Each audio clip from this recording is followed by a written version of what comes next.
Hello and welcome to ET Auto and to this latest episode of Target Net Zero, a show that focuses on the very important themes of carbon neutrality and sustainability.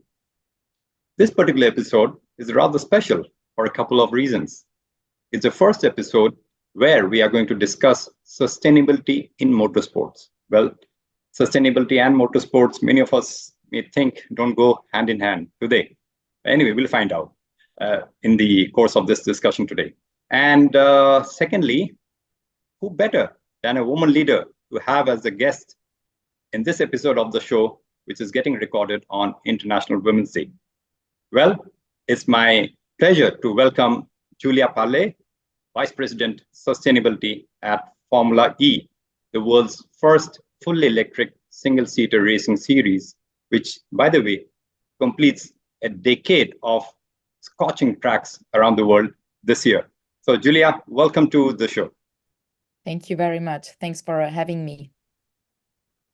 Giulia, I was reading about you. You're, apart from being the Vice President Sustainability at Formula E, currently, you're also a sustainability advisor in one company, a board member in another, and you were a lecturer too.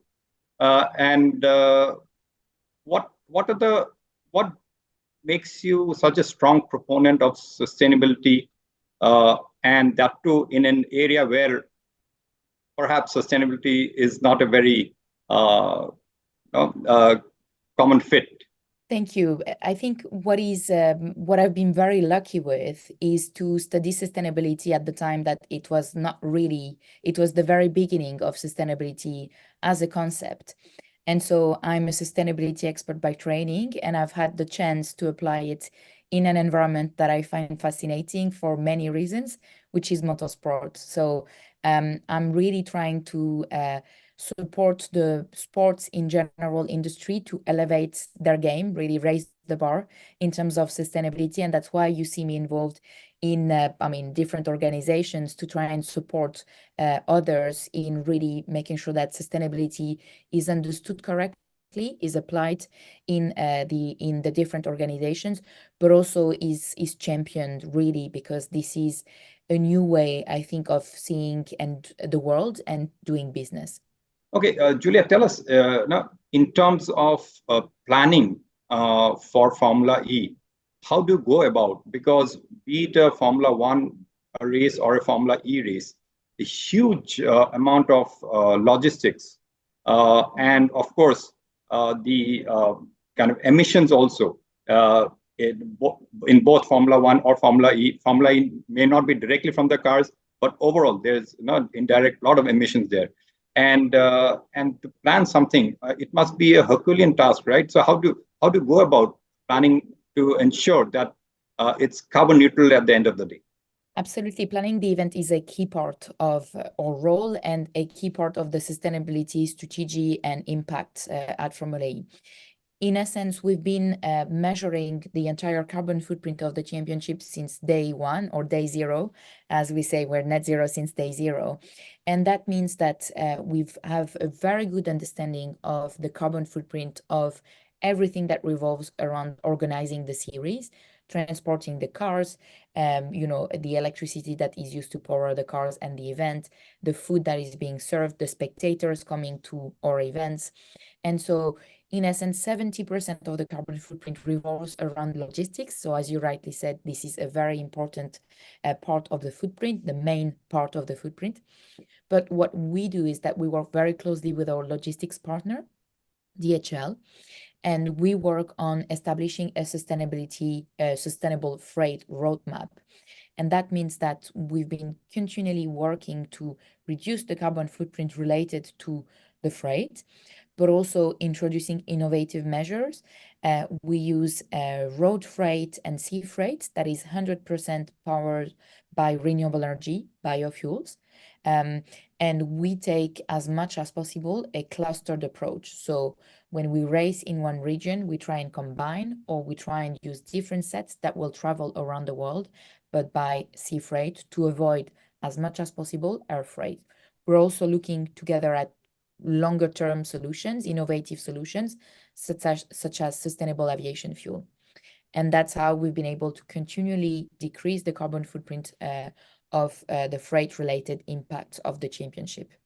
Okay, Julia, can you share some anecdote or maybe some figures for us to get a better understanding in terms of, say, if in one race, if you take one edition of the race in a season, how much of carbon emission occurs during the entire organizing the race and the movement, and how do you kind of balance that out? What levers do you pull?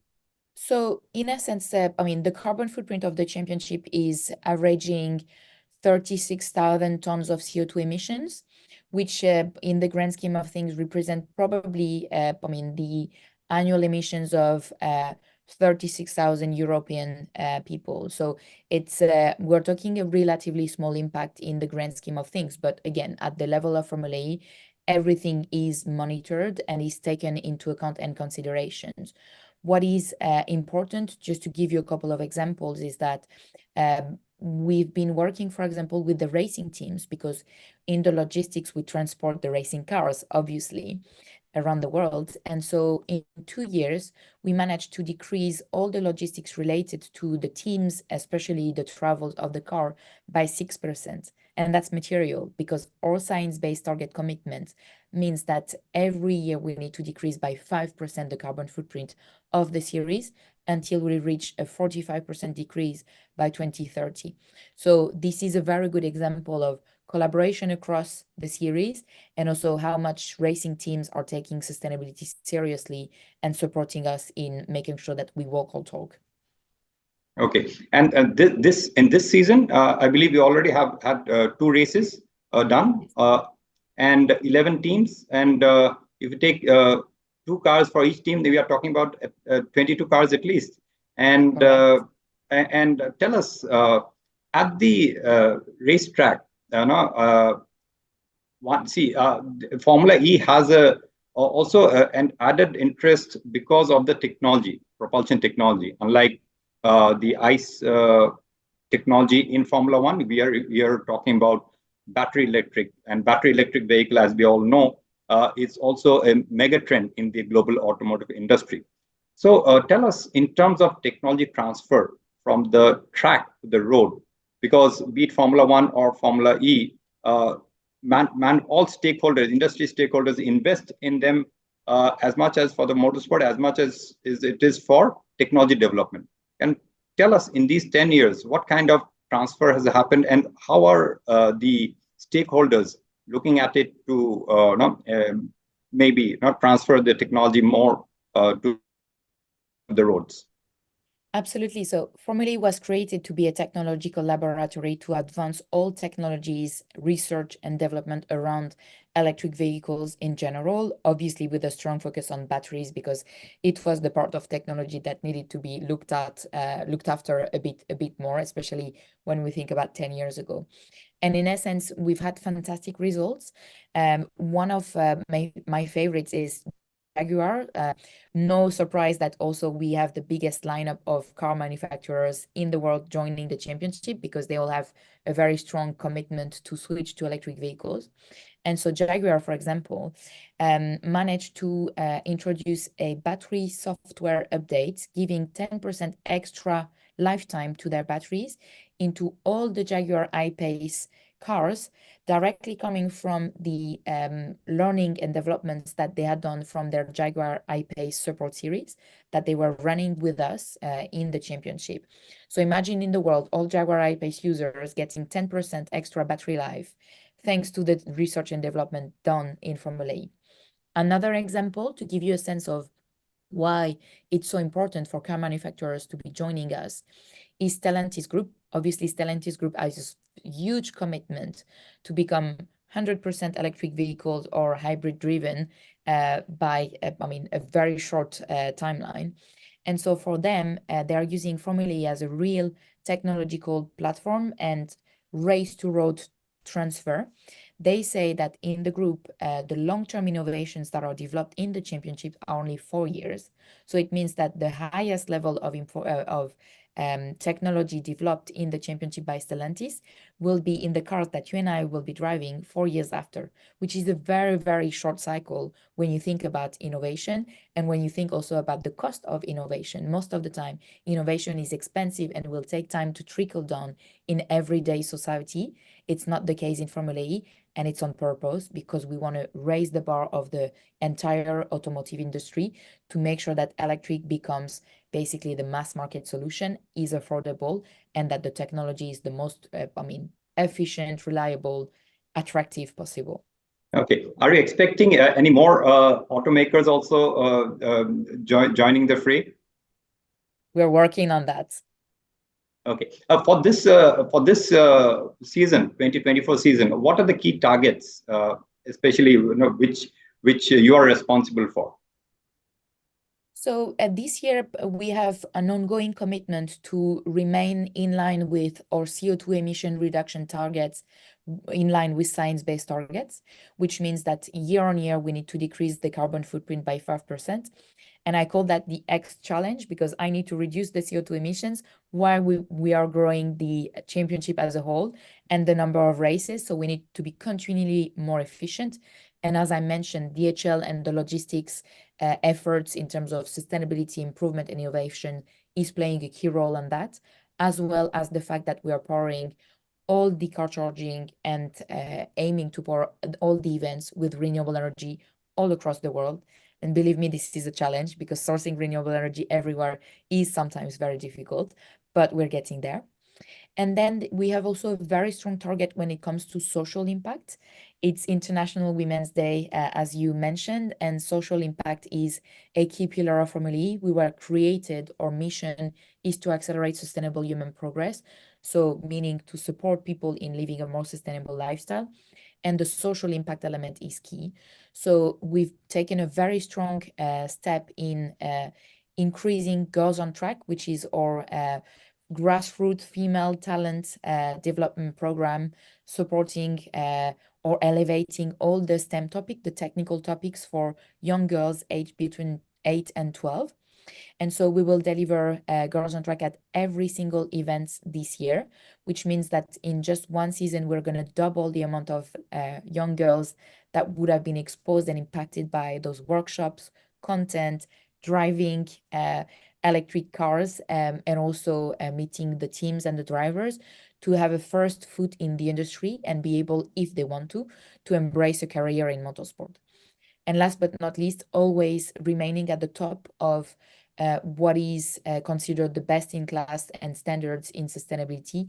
We were recently ranked for the second year in a row, #1 global ESG sport.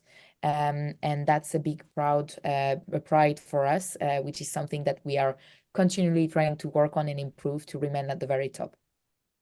Yeah, it was good to learn that Formula E and German soccer club Borussia Dortmund were top the chart for global sustainability benchmark in sports, right?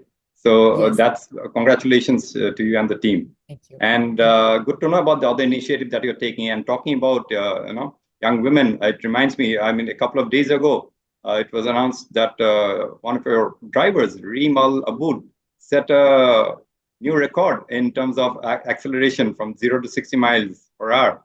But Absolutely. Is she below 2.5 seconds? So she's below 2.5. She's 2.49 seconds. Wow, that's indeed. Please do convey our congratulations to her. And thank you.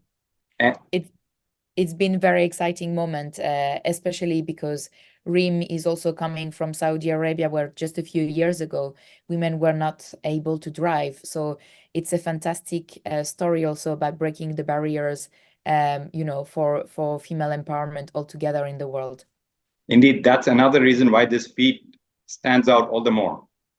And talking about your sustainability efforts, the certification is very, very critical. I believe you also had the ISO 20121 certification for your overall. Is it for particular editions or for the overall?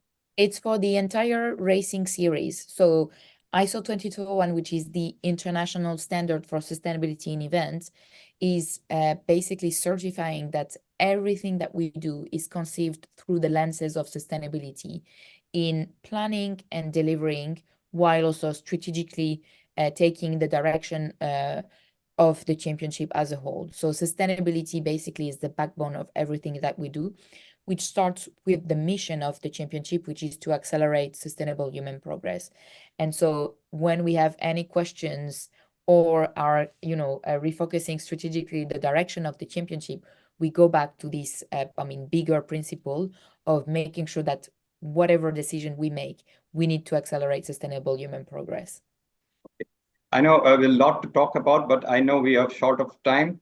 But just want to understand, since we are talking about this new emerging technology globally, that's battery electric vehicle, there are arguments against it also, saying that, okay, yes, zero tailpipe emission, no question about that. But if you look at the overall value chain, overall supply chain, and overall product life cycle, it is not quite really a truly green proposition yet. So how can the industry, or what kind of steps is the industry taking to enhance the overall green quotient of electric vehicles technology?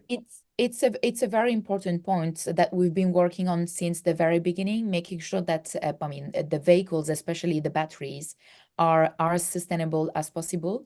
First of all, this argument is also can be reversed for internal combustion engines. It also has a huge footprint to create an engine, and it has a footprint to create a battery electric vehicle from the battery perspective.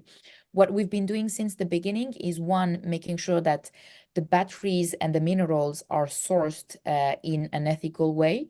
It's a key component of the work that we've done with Williams, especially for the Gen 3 car, which is the car that we're currently racing with. And also, very importantly, during the use life of the batteries, we make sure that the batteries are always charged with renewable energy. Because in essence, when you look at the studies of the impact of electric vehicles, what is making a huge game changer in terms of reducing the CO2 emissions of electric vehicles is the fact that they are powered with renewable energy.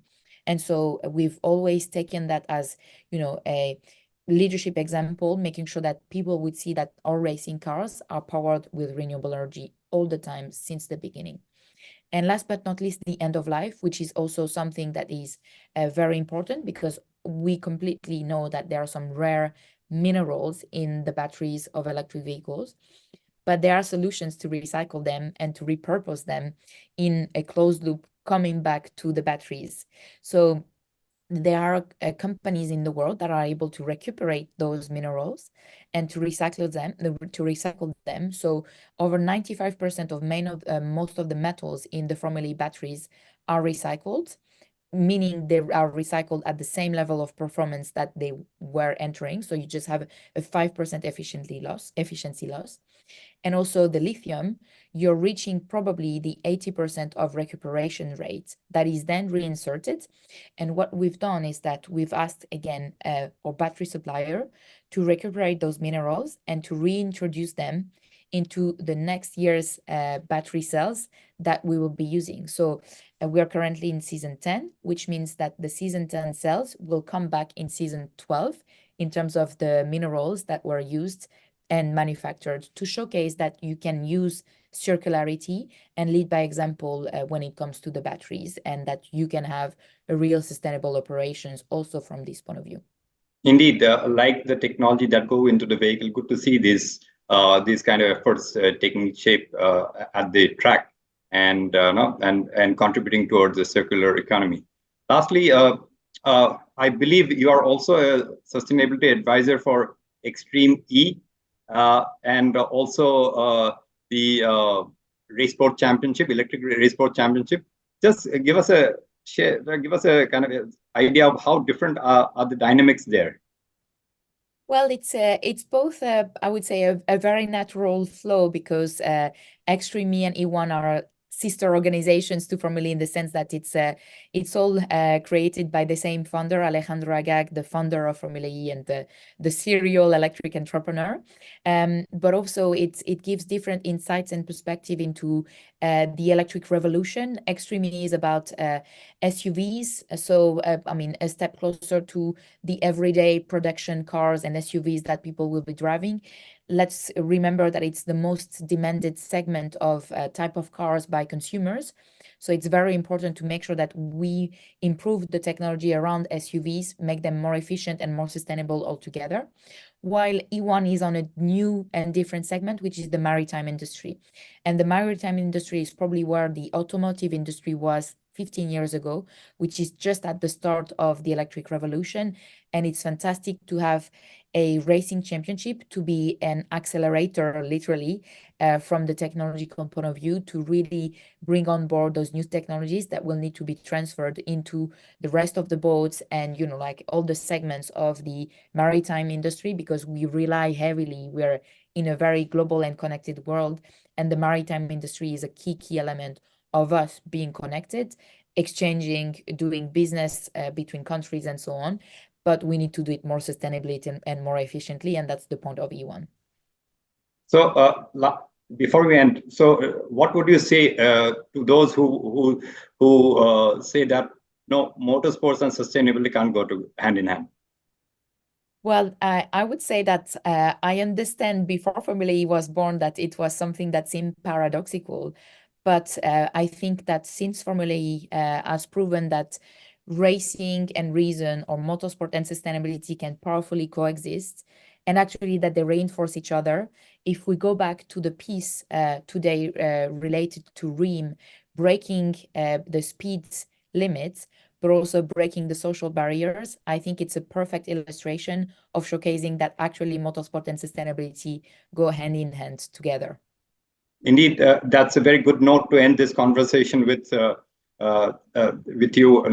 Thank you very much, and really appreciate you taking time out from your busy schedule, Julia. Wishing you and your teammates all the very best on behalf of ET Auto. And to our viewers, thank you very much for watching this very interesting and engaging discussion with Julia Pallé, Vice President Sustainability at Formula E. Till we meet again, take care and goodbye.